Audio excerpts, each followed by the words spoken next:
Enfin un livre qui place le corbeau à sa juste valeur.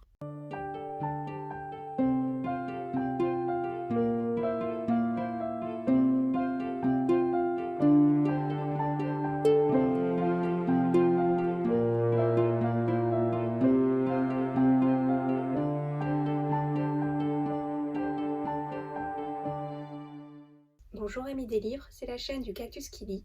Et pour terminer ce mois de la fantaisie dédié aux petites maisons d'édition, je vais vous parler de Une couronne d'os et d'épines.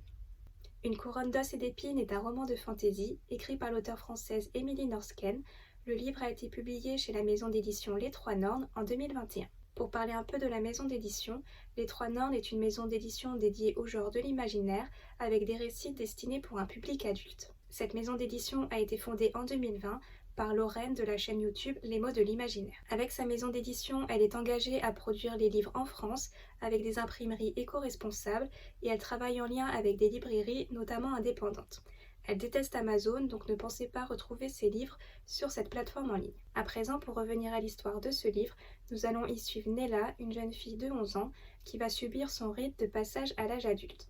Se découvrant infertile, elle est envoyée à la capitale du royaume des eaux pour y intégrer l'ordre des corbeaux, un ordre de femmes qui soutient dans l'ombre la royauté. Lorsque Nella y rencontre Frieure Anne, la reine des corbeaux, celle-ci décide de la prendre sous son aile et de faire d'elle son héritière. Une couronne d'os et d'épines est un roman de fantaisie en tome unique. C'est le premier roman d'Émilie Norsken et pour un premier roman, j'ai trouvé qu'il était plutôt bien ficelé. J'ai bien accroché avec le style d'écriture de l'auteur, sensible, descriptif, avec un vocabulaire soutenu. J'avais l'impression d'avoir affaire à de la dentelle délicate. Dans ce livre, on y trouve une ambiance sombre, mystique, dans laquelle on y suit Nella. Elle est attachante, mais c'est surtout sa dévotion envers l'ordre et sa fidélité envers Frieure Anne qui m'a beaucoup plu. C'est une jeune fille sans histoire qui vivait dans un village perdu et qui va se retrouver propulsée à la capitale et la cour royale. La vie ne va donc pas être simple pour elle, elle va devoir faire face à de nombreux obstacles pour pouvoir tracer sa voie. Parmi les autres personnages, Nella se liera d'amitié avec Claire, une autre enfant de l'ordre, mais aussi avec Brown, qui sera en quelque sorte son gardien. Elle pourra compter aussi sur Frieure Anne qui se révélera une figure maternelle, tandis que les relations avec Joannadis s'avéreront quelque peu plus délicates. Ce qui fait pour moi la force de ce roman est son univers et ses personnages qui sont traités avec justesse. L'auteur parvient à nous faire ressentir leurs émotions, leurs désirs, leurs ambitions. Et ce que j'ai apprécié, c'est que le corbeau dans cette histoire soit mis à l'honneur. C'est un animal que j'adore, mais bon, qui n'a pas très bonne réputation. Dans le livre, un peu aussi, il y a quelques superstitions qui tournent autour de lui, mais il est quand même le symbole de l'ordre des corbeaux et donc au centre de cette histoire. Et donc pour parler de ce fameux ordre des corbeaux, c'est un ordre qui m'a à la fois rendue admirative et dubitative. Au début de l'histoire, j'ai beaucoup aimé que cet ordre de femmes puisse avoir un rôle si important dans la politique, la diplomatie, qu'elles aient un peu un rôle d'espionne. Puis en avançant dans l'histoire et en apprenant quelques coutumes qu'elles pratiquent, eh bien je suis tombée de haut.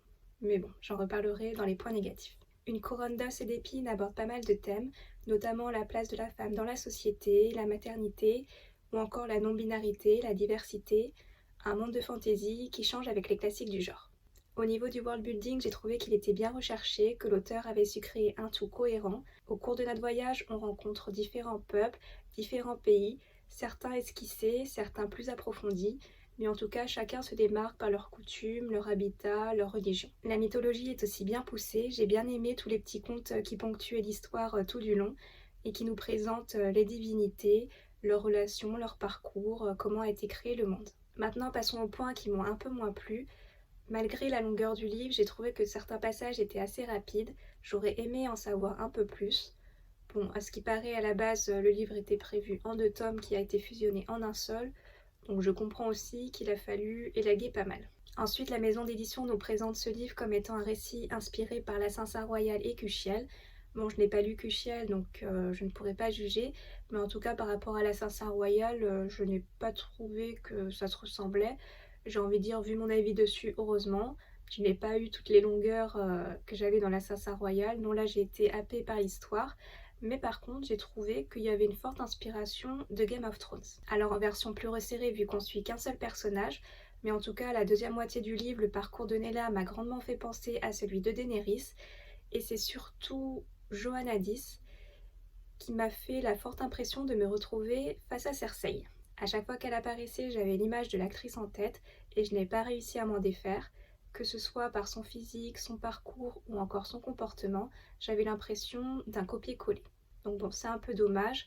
Je ne sais pas si c'est quelque chose de conscient ou non de la part de l'auteur, mais en tout cas, il fallait que je le dise parce que ça a été mon ressenti au cours de ma lecture. Ensuite, un dernier point qui m'a dérangé dans ce roman, c'est qu'au début du livre, on nous le présente comme un livre féministe, sauf que j'ai trouvé que certains sujets étaient traités de manière plutôt problématique. L'ordre des corbeaux était super intéressant jusqu'à ce que j'avance dans le récit et que je me prenne une douche froide. La découverte de l'un de leurs rites m'a plus que dégoûtée, alors déjà que le rite de passage que subit Nella au début du roman n'est déjà pas fameux, mais alors avec celui de l'ordre, j'ai été plus que révulsée. L'ordre a baissé d'un coup dans mon estime et je me suis demandé, où est le féminisme là-dedans?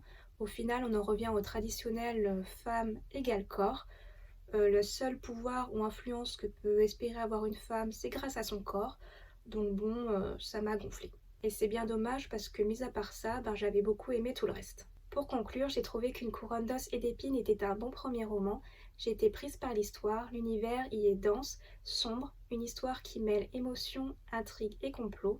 Une bonne lecture pour moi qui aurait pu devenir un coup de cœur si certains sujets avaient été traités autrement et si la femme avait pu briller par autre chose que par les relations sexuelles. Voilà, cette vidéo est terminée, je vous remercie de l'avoir visionnée. Si vous avez lu ce livre, n'hésitez pas à me donner votre avis dans les commentaires. Et si je vous ai donné envie de le lire, je vous souhaite une bonne lecture. En attendant, si vous souhaitez faire plaisir à Cactus, n'hésitez pas à liker, partager ou vous abonner. A bientôt et prenez soin de vous.